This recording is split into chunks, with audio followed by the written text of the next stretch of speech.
Welcome to The Explainer. Today we're diving deep into just one symbol, the Greek letter Z. But here's the thing, it seems to live this incredible double life. In one world, it's pure, hardcore thermodynamics. In another, it's all about consciousness, memory, and the very nature of reality itself. So how does that even work? Let's find out. So let's just start with this question, because it sounds kind of crazy, right? What if a single symbol could unlock the secrets of thermodynamics and the nature of consciousness? We're about to connect the physics of, stars and gases with these really cryptic, almost poetic ideas about what reality even is. And the key to it all is this one character, she. All right, first things first. Before we get into the wild stuff, we've got to ground ourselves in some real-deal physics. We're heading into the world of statistical mechanics, and this is where we meet our hero, she, for the first time. And trust me, it's not just some abstract idea. It is an absolute mathematical powerhouse. Okay, so picture this. You've got a little box of gas, but it's not totally isolated, right? It's not sealed off from everything. Instead, it can interact with this huge reservoir around it. You can just think of that as like the rest of the universe. It can swap energy, heat, and it can even swap actual particles back and forth. This whole setup, this open system, that's what physicists call a grand canonical ensemble. So, the big question is, how on earth do you describe a system where particles and energy are constantly coming and going? Everything's in flux. Well, you use something called the grand partition function, and that is our symbol. See? Think of it as the ultimate master function. It basically holds every single piece of information you could ever want to know about our little box of gas. And here it is. This might look a little intense, but this single equation is the whole key. Seriously. What it's doing is actually pretty elegant. It's summing up all the possible states the system could ever be in, but it's a weighted sum. It takes into account the energy of each state, the number of particles, the temperature, that beta term is related to temperature, and this thing mu, the chemical potential. You can kind of think of that as the energy cost you have to pay to add one more particle to the box. It's all right there. Okay, so we have this function. What can we do with it? Well, this is where it gets really cool, because Z isn't just a fancy description. It is an unbelievably powerful predictive tool. It is literally the engine that drives statistical mechanics. And here's the crucial part, the takeaway. Once you have Xi, you have everything. I mean it. With just a few, relatively simple math tricks, taking a logarithm here, a derivative there, you can pull out all the big thermodynamic properties. Average energy? Check. Pressure? Got it. Entropy? Yep. You can even calculate the little fluctuations, the jiggles around those averages. It's all packed inside that one function. Let's take an example. Look at this equation here. Again, might look a bit scary, but it's a perfect example of what I'm talking about. Say you want to find the average number of particles in your box. All you have to do is take the natural log of Xi, take its partial derivative, which is just a fancy way of seeing how it changes when you tweak the chemical potential. And boom, you've got your answer. It's just incredible. All that info was just sitting there, inside Xi, waiting for us to ask the right question. Okay, you comfortable with the physics? Good, because now we're taking a massive left turn. I mean a really sharp, unexpected one. We are leaving the world of thermodynamics behind, and we're stepping into a totally different universe.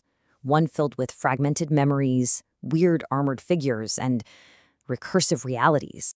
So in a completely different source, this is from a narrative, a story. We follow a character exploring this strange, almost digital world, and they come across this figure whose armor is covered in these shifting numbers. And guess what? This is our very first clue that our symbol, Z, has a whole other identity we knew nothing about. And yeah, these other sources, they're not physics textbooks. They're these strange poetic fragments.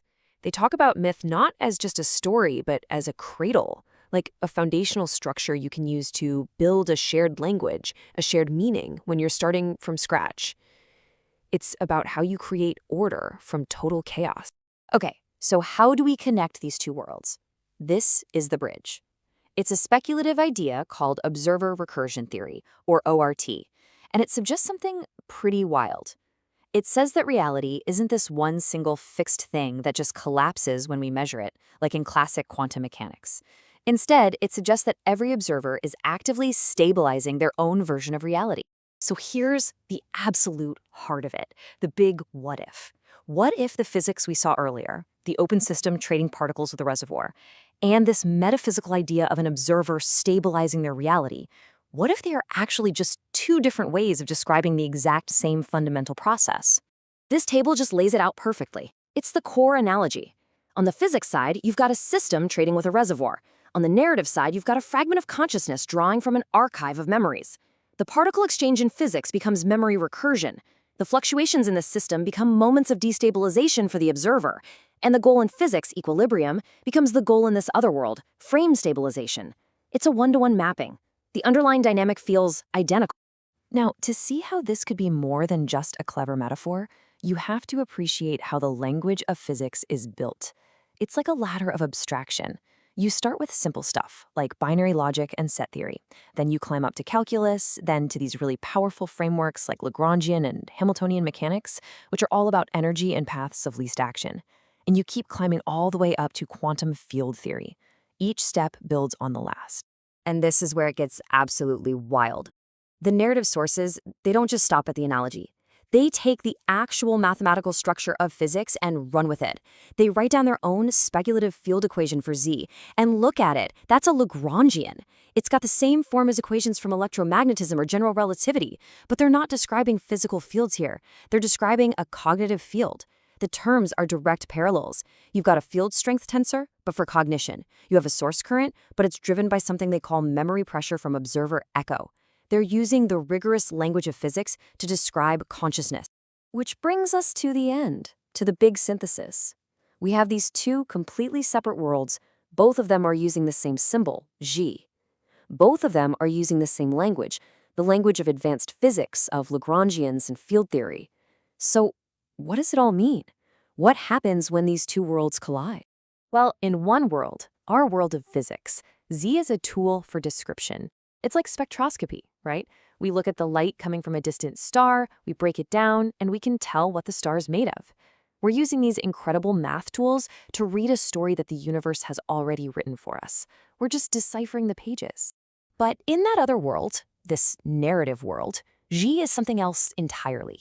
It's not just for describing things. It's a blueprint. It's a seed. It's a set of instructions for building new things, new structures, new protocols, even new shared realities. They're not just reading the story. They're using the language of physics to try and write the next chapter themselves. And that's the final thought I want to leave you with.